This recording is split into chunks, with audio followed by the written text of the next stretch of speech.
Hey guys, I'm going to show you how to add collaborators on GitHub. So to add collaborators to a GitHub repository, you need admin access to that repository. So go to GitHub and open your repository. Now once you're here, you can see add collaborators to this repository right here, then click invite collaborators. So first you need to verify via email. So click on that and they'll send you a code to that email. Open your email and check that code and copy and paste it. Then go back to GitHub and paste it in here. Click verify. So here you need to click add people. So here you can search by username, full name, or email.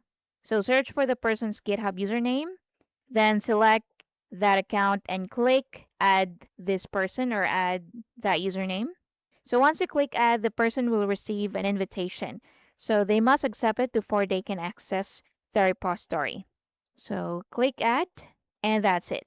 Hey guys, quick one before we continue. My team and I publish step-by-step tutorials on useful software, apps, and tools to help you get things done every single day. And so if you're finding these videos useful, I'd really appreciate if you hit that subscribe button and give this video a like. And of course, so that you'll never miss out when we release more tutorials just like this one. Now, let's continue. So an invitation has been sent to that account. If you only want others to view or fork your code, you can make the repository public instead of adding collaborators. If you're trying to let someone push code to your repository, adding them as a collaborator with right permission is the correct approach. And that's basically it. Thank you for watching.